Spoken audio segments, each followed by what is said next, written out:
ദാരുണമായൊരു സംഭവമാണ് കുറച്ചു മുൻപ് തിരുവനന്തപുരം SIT ആശുപത്രിയിൽ നിന്ന് നമ്മൾ കേട്ടത്. തിരുവനന്തപുരം SIT ആശുപത്രിയിൽ ശുചിമുറിയിൽ പ്രസവം നടന്നു. ക്ലോസറ്റിൽ ഒരു കുഞ്ഞ് ഉപേക്ഷിക്കപ്പെട്ടു എന്നുള്ളത് അറിഞ്ഞിരുന്നു. ആ നവജാത ശിശു മരണപ്പെട്ടു എന്നുള്ള പുതിയ വിവരമാണ് പുറത്തുവരുന്നത്. ഇന്ദുലേഖ രേണുവുണ്ട് സംഭവസ്ഥലത്തു നിന്നും. ഇന്ദു, ഈ കുട്ടിയുടെ അമ്മയെക്കുറിച്ച് എന്തെങ്കിലും സൂചന കിട്ടിയിട്ടുണ്ടോ? കൂടുതൽ വിവരങ്ങൾ. അനശ്വര, അത്രയും ക്രൂരമായ ഒരു സംഭവമാണ് അല്പം മുമ്പ് SIT ആശുപത്രിയിൽ നടന്നതെന്ന് തന്നെ പറയാം. 7:30 കൂടിയാണ് വണ്ടിത്തടം സ്വദേശിനിയായിട്ടുള്ള ഗ്രീഷ്മ SIT ആശുപത്രിയിലേക്ക് ചികിത്സ തേടിയെത്തുന്നത്. 20 വയസ്സ് മാത്രമാണ് ഇവരുടെ പ്രായമെന്നാണ് നിലവിൽ നമുക്ക് ലഭിക്കുന്ന വിവരങ്ങൾ. ഇവർ SIT ആശുപത്രിയിൽ ബ്ലീഡിംഗ് ആണ് എന്ന കാരണം പറഞ്ഞാണ് ആശുപത്രിയിലേക്ക് ചികിത്സ തേടിയെത്തുന്നത്. ഇവർ ആദ്യമേ തന്നെ അബോർഷനുള്ള ഗുളിക കഴിച്ചിരുന്നു എന്നാണ് നിലവിൽ ആശുപത്രിയിൽ നിന്ന് നഴ്സുമാരടക്കമുള്ളവർ പറയുന്നത്. നമ്മൾ അവരോട് സംസാരിച്ചിരുന്നു. അപ്പോൾ കൂടുതൽ ഡീറ്റെയിൽസ് അവർ വ്യക്തമാക്കിയില്ലെങ്കിലും അബോർഷനുള്ള ഗുളിക ഇവർ കഴിച്ചിട്ടുണ്ടായിരുന്നു. അതാണ് ബ്ലീഡിംഗ് ഉണ്ടാവാനായി പ്രാഥമികമായും കാരണമായതെന്നാണ് ഇവർ പറയുന്നത്.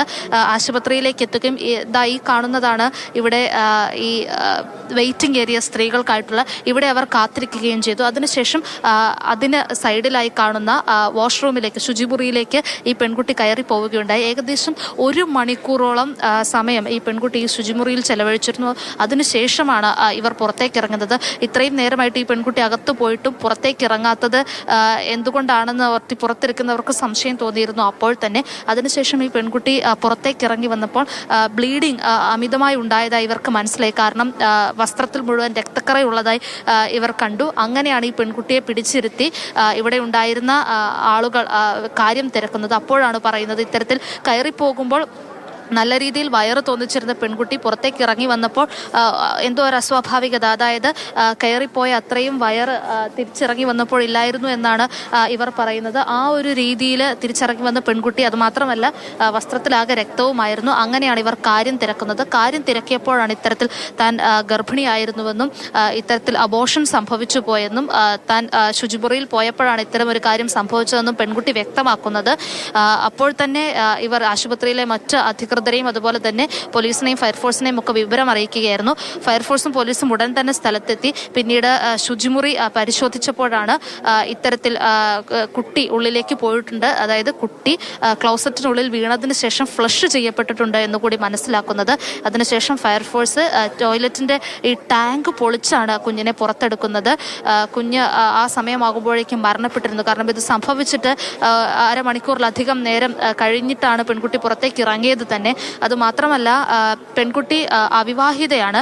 ഇത്തരത്തിൽ അവിവാഹിതയായ താൻ ഗർഭിണിയായത് മൂലമുണ്ടാകാവുന്ന മാനക്കേട് ഭയന്നാണോ ഇത്തരത്തിൽ അബോർഷനുള്ള ഗുളിക കഴിച്ചതെന്നും കുഞ്ഞിനോട് ഇത്തരത്തിലൊരു ക്രൂരമായ പ്രവൃത്തി ചെയ്തതെന്നുമാണ് പ്രാഥമികമായി സംശയിക്കുന്നതായി പോലീസ് പറയുന്നത്. അത് മാത്രമല്ല, പെൺകുട്ടിക്കൊപ്പം അമ്മ വന്നതായി ഒരു സംശയം നിലവിൽ ഇവിടെ പറയുന്നുണ്ട്. പക്ഷെ അതിനുശേഷം അന്വേഷിച്ചപ്പോൾ കൂടെ ആരും വന്നതായി ഒരു വ്യക്തതയില്ല, അല്ലെങ്കിൽ അക്കാര്യത്തിലൊരു വ്യക്തതയില്ല എന്ന് തന്നെയാണ് ഇവർ പറയുന്നത്. കൂടെ വന്ന ആളുകളെ കണ്ടില്ല എന്നാണ് ചുറ്റുമുണ്ടായിരുന്ന ആളുകളൊക്കെ പറയുന്നത്. പക്ഷേ മറ്റൊരു ഭാഗം അമ്മ കൂടെ എത്തിയിരുന്നു എന്ന രീതിയിൽ മനസ്സിലാക്കി. ഇനി ഇത്തരമൊരു സംഭവം നടന്ന ശേഷം പെൺകുട്ടിയെ ഉപേക്ഷിച്ചവർ പോയതാണോ എന്നതിൽ ഒരു വ്യക്തത ലഭ്യമാകേണ്ടതുണ്ട്. മാത്രമല്ല, പൂർണ്ണ വളർച്ച എത്തിയ കുഞ്ഞാണോ മരണപ്പെട്ടത് എന്ന കാര്യത്തിലും ഒരു വ്യക്തത ലഭിച്ചിട്ടില്ല. പക്ഷേ കണ്ടു നിന്നവർ പറഞ്ഞത് അത്യാവശ്യം നല്ല വലുപ്പത്തിൽ തന്നെ, ഒരു 6 മാസത്തിലധികം പ്രായം തോന്നിക്കത്തക്ക, അല്ലെങ്കിൽ വളർച്ച തോന്നിക്കത്തക്ക വിധം പെൺകുട്ടിക്ക് വയറുണ്ടായിരുന്നു എന്ന് തന്നെയാണ് ഇവർ പറയുന്നത്. എന്തായാലും ഈ പറയുന്ന വണ്ടിത്തടം സ്വദേശിനി ഗ്രീഷ്മ ഇപ്പോൾ നിലവിൽ കസ്റ്റഡിയിലാണുള്ളത്. അതുമാത്രമല്ല, ബ്ലീഡിംഗ് അമിതമായതിനാൽ ഇപ്പോൾ ആശുപത്രിയുടെ ഡോക്ടർമാരുടെ നിരീക്ഷണത്തിൽ കൂടിയാണ് അവരുള്ളത്. മറ്റു നടപടി ആശുപത്രിയിലെ ശുചിമുറിയിൽ ഒരു കുഞ്ഞിനെ ഇപ്പോൾ മരിച്ച നിലയിൽ കണ്ടെത്തിയിരിക്കുന്നു എന്നുള്ളതാണ്. ഇന്ദുലേഖ രേണുവാണ് വിശദാംശങ്ങൾ നൽകിയത്. കേസിൽ കൂടുതൽ അന്വേഷണങ്ങൾ നടക്കട്ടെ. എന്തായാലും നവജാത ശിശു മരണപ്പെട്ടിരിക്കുന്നു.